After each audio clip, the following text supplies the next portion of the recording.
Sobre a informação que chegou até a gente da exoneração do vice-presidente de futebol, Fred Lopes. Ele disse que teve uma discussão com você no telefone e que depois disso acabou sendo exonerado do cargo.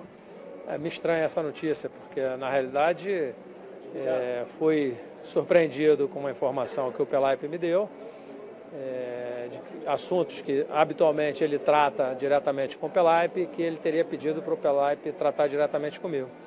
Liguei para ele, até porque o Fred é um amigo de muitos anos, que inclusive me trouxe para a política do clube, pessoa em quem eu confio. E ele se mostrou insatisfeito, usou de um argumento dizendo que estava fora. Na realidade, ele que disse que iria sair. Eu ainda insisti, mas ele manteve a posição dele. Estou surpreso com essa informação que você me traz. Ele colocou alguns assuntos que vinha trazendo a ele descontentamento, entre eles, por exemplo, a negociação do Paulinho. Segundo ele, o departamento de futebol não foi comunicado, mas não participou da negociação do Paulinho em momento nenhum. Documentos do jogador saíram do departamento de futebol sem que ele fosse consultado. Isso de fato aconteceu? Eu sou presidente do clube, é uma negociação importante, não vejo problema nenhum em eu encabeçar essa negociação, até porque a outra parte queria falar diretamente com o presidente do clube. Acho que isso é descabido, é uma vaidade besta. Eu, por exemplo, não tenho essa vaidade em relação a uma série de outras negociações que ele sempre conduziu, ele tinha carta branca para isso, e eu também jamais fui colocado à mesa para discutir, sempre confiei naquilo que ele fazia.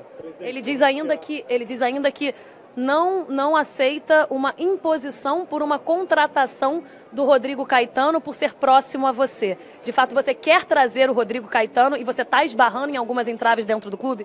Olha, óbvio que eu sou, como o regime é presidencialista, se eu quisesse botar o Rodrigo lá, eu poderia ter feito isso.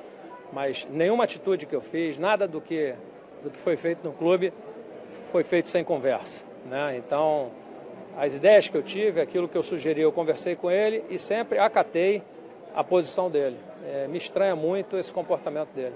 Agora, vou repetir a pergunta que eu te fiz hoje cedo sobre o protesto, se tinha motivação política. Você acha que essa saída dele tem alguma motivação política? Eu começo a pensar que sim, né? Eu tenho mexido em algumas coisas no clube que são caras e acho que isso está incomodando as pessoas, né? E elas usam como argumentação de que eu sou centralizador, o que não é verdade. Interessante que só um núcleo da Identidade Vasco tem esse tipo de reclamação. Os outros vice-presidentes que nem são da Identidade Vasco jamais tiveram esse tipo de questionamento ou de posição.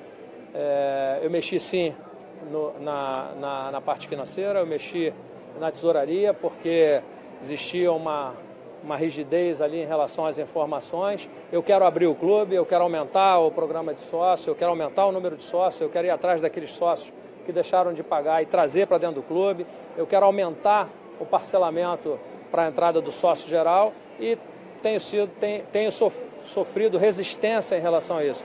Talvez isso tenha incomodado esse grupo. Da mesma forma na operação de jogo, né? Claro que você tem uma invasão de campo de uma coisa que você já sabe, que era anunciada desde ontem, é muito estranho, né? Me causa no mínimo estranheza. E eu acho que como presidente tenho que tomar atitude, tenho que preservar os jogadores, a equipe, o clube, e foi o que eu fiz. Mudei toda a parte de gestão dos jogos, né? A segurança, tudo. Enfim, talvez essa transparência, essa intenção de mostrar as coisas esteja incomodando algumas pessoas. Presidente, me parece claro que a sua base aliada na eleição, a Identidade Vasco, está um pouco afastada do senhor. O senhor cogita a possibilidade de uma aproximação dos grupos de oposição, algum tipo de conversa nesse sentido? Olha, eu não diria que é o grupo Identidade Vasco, eu digo que algumas pessoas do Identidade Vasco estão assim, não sei se outras vão seguir, né? Mas tem outros grupos que nos apoiaram que estão plenamente satisfeitos.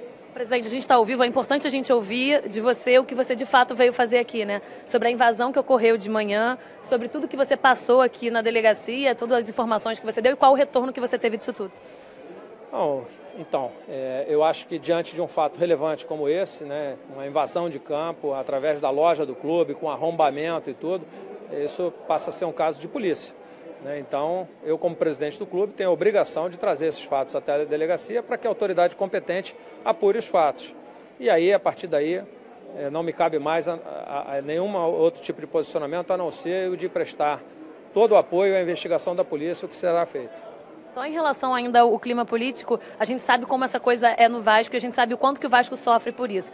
Por esse tipo de atitude, por se afastar mais de um grupo, no caso que você acabou de dizer, você teme que essa situação piore nos próximos dias, que o clima fique insustentável por governar sozinho, por exemplo?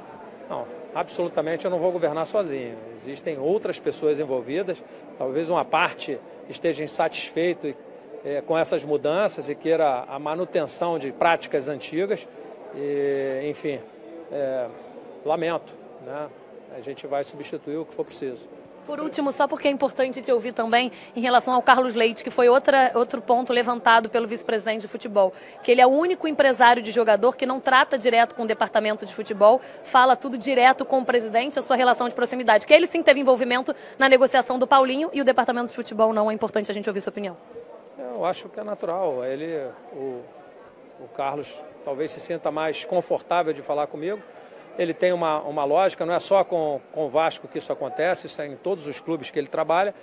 Ele tem, por prática, por norma, tratar com quem tem a caneta na mão, com quem vai cumprir aquilo que for tratado. Eu acho até que é natural, em uma movimentação que muitas vezes envolve milhões, que você tenha a garantia daquele que de fato vai cumprir com o compromisso, né, e não com outras pessoas que certamente não são aquelas que, no final das contas, vão ser responsáveis por cumprir o que foi tratado. Presidente, você espera a saída de outros vices ainda? Olha, eu espero que as pessoas coloquem o Vasco em primeiro lugar. Existe muito trabalho a ser feito, nós tivemos uma proposta, a nossa proposta é de transformar o Vasco, de devolver ao Vasco o equilíbrio necessário. Eu espero que as pessoas coloquem o Vasco em primeiro lugar e que não tenham só digamos assim, um projeto de poder